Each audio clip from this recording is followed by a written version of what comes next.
It is book prize season, and this is my favorite time of year. Hi, my name is Kim, and welcome back to my channel. For those of you who are new, I am an avid reader of literary fiction, and as you can tell by the name of this channel, I love the Booker Prize, the International Booker, the Women's Prize, as well as Panda Reads. Now, it is Tuesday, March 5th. And it's day 2 of Panda Reads. I read all of the books, and just a brief little chat about it. I am rooting for The Future by Catherine Leroux, and it is translated from the French by Susan Orwu. And this is a fantastic dystopian novel. I hope that this wins. If you're not familiar with Panda Reads, I will put a link in the description box below. If you ever want to see a fiery and very passionate debate by Canadians about Canadian books centering around a theme, that's the place to do it. It is too much fun. The debates take place for 4 days, so the champion will be announced on Thursday. And this book has made it through rounds 1 and 2. And the fashion is amazing. So I'm here to talk to you about the Women's Prize. The Women's Prize Longlist is just about to be announced, and I thought I would share with you some of my top picks that I would like to see on this list. Now, why am I so excited about prizes? Because prizes bring books into my life that I never would have read before. For example, the Women's Prize Longlist from last year, there were 4 out of 16 books from that list that made my best books of 2023.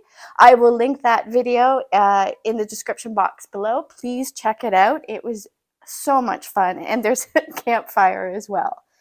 All right, so my first choice would be Land of Milk and Honey by C. Pang Zhang.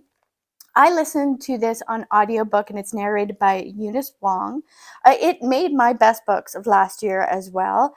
And unfortunately, I did not make a video about it while I was reading, and listening to it, because A, it's a short novel. I think the audiobook was 4 hours long. And B, I didn't think that the author was going to be able to sustain a book that was all about food, and all the imagery is about food and everything. The plot takes place around food and cooking, but wow, she knocked it out of the park. I have not been able to stop thinking about this dystopian novel, and that was from late last year. She was also longlisted or shortlisted, I can't remember, for How Much of These Hills is Gold, which is a fantastic read as well. I would highly recommend it. The next book I would like to see is Pet by Catherine Chigdy. And look how fantastic that cover is. I just started reading this a couple of days ago, and I cannot put it down. I will probably finish it tonight. It is a sharp shooting, horror-filled book about a young girl and her teacher and how she becomes the teacher's pet. Catherine was also longlisted for the Women's Prize in the past for Remote Sympathies. I did not read that one because I couldn't get a hold of a physical copy, only an ebook, and the book is really long, and I just couldn't get along with it. So it is on my list of books to read. In the future, the next book is Tom Lake by Anne Patchett. She is a previous Women's Prize winner. I have read The Dutch House by her and would highly recommend it. I read the physical copy, but the audiobook is by Tom Hanks, and it gets amazing reviews. I am listening to this on audiobook, and it's narrated by Meryl Streep, and she does a fantastic job. To be honest, I'm about halfway through.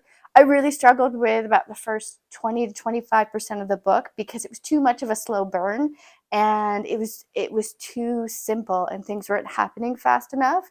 But once I settled into it and I reflected upon The Dutch House, I realized that Anne Patchett is very much an Elizabeth Strout kind of writer for me. She does things very simplistically, but she writes beautifully about ordinary moments and ordinary people. So this book has really turned around for me. So I'm hoping to see it on the list. The next one is Normal Women by Ainsley Hogarth. Now, I haven't read this yet, but I did read mother thing last year, and it was an amazing, very quirky book. So I'm excited to get to this one, and I want to see it on the list.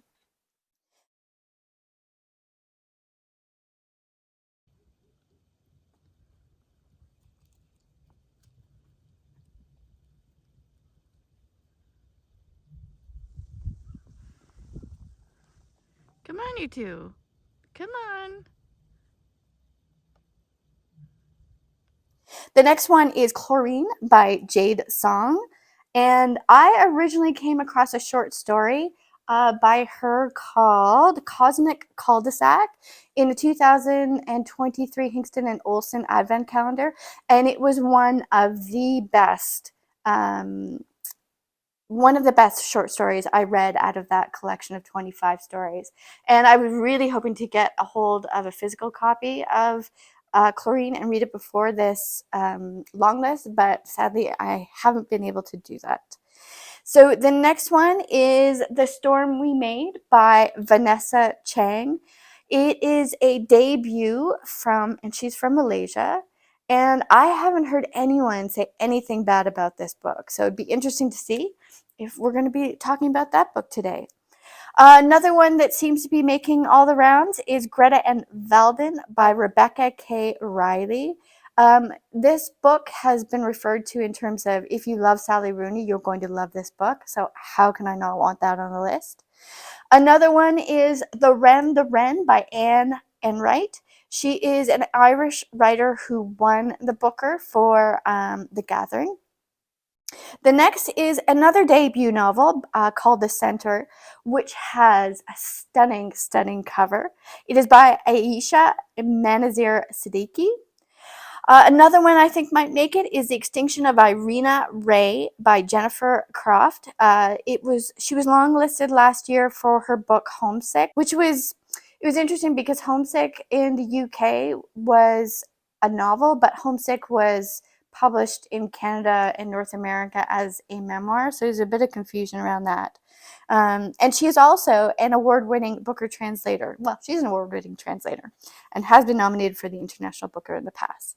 Another one I would like to see is Brought Up Speed by Christina Cook. This is a Canadian author and it's her debut. It is about a young woman who returns to Jamaica after the death of her brother and trying to reconnect with her family, and it's getting great reviews. And here's to a Canadian making it. The next one would be Alice Sadie Jones by Sarah Blakely Cartwright. I have heard amazing things about this as well as the audiobook.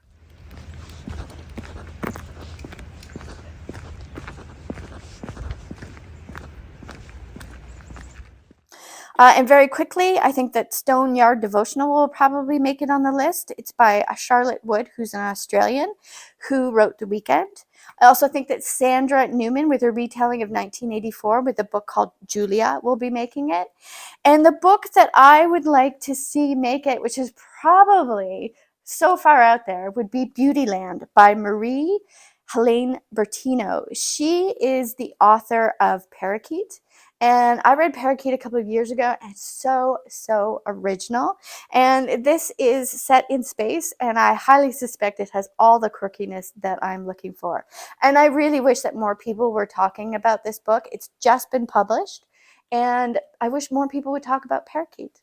So let's get on to the actual long list and see what 16 books we're going to be reading in the next 2 months. Oh.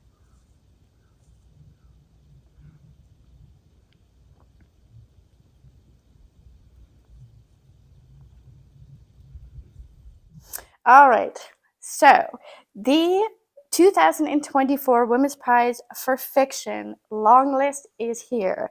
Let's see what we're going to be reading, and I'll try to do them one at a time.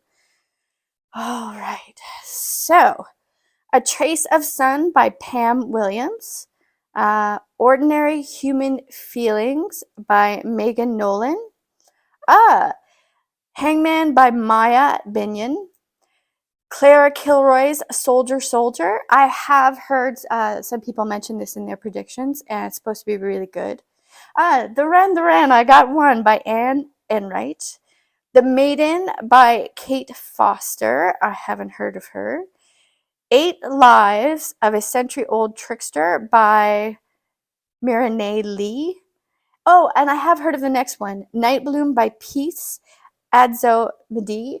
And you know what? I realized that I just named off 8 books to you, and I am only familiar with one and heard of like 2 or 3 others. But this is why I love book prizes so much, is because these books would not have been on my radar, and I probably won't read them if they weren't on. Okay, trying not to get ahead of myself. So, In Defense of the Act by Evie Black. Haven't heard of it. Western Lane by Cheetna Maru, the Squash Booker Prize shortlisted novel. And actually, it was quite good, but I had my problems with it. Kate Grenville. I should have remembered that for the list. Restless Dolly Moiter. I have read a lot of Kate Grenville's book. The Idea of Perfection. Anyways, it was quite some years ago that I read her, but she's an amazing author. And I think she has some nonfiction out about the act of writing that's quite eloquent as well. River East, River West by Obey Ray Lescure. Haven't heard of it. Breathless Night by Vivi. Oh boy, I'm going to screw this up. Gene Shana Hassan. Haven't heard of it. Enter Ghost by Isabella Hammond. The Blue Beautiful World by Karen Lord. And the last one, And Then She Fell by Alicia Elliott. So I think it's fairly safe to say that I have never heard of about 75% of these books. I have read one, Score, and I am familiar with 3 authors.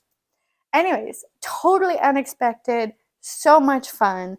I am going to go check out to see what my library has in their catalog.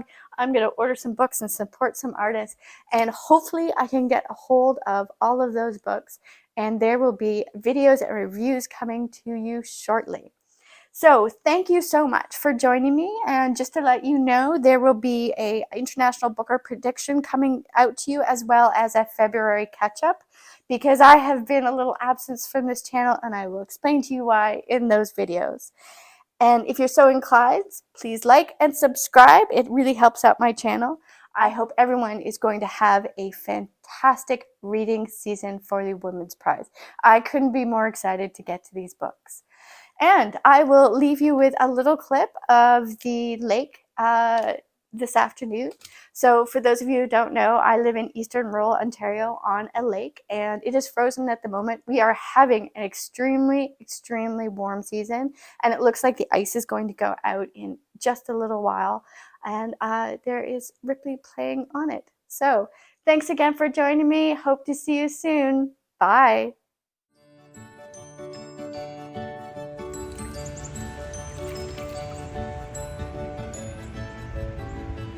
What you doing?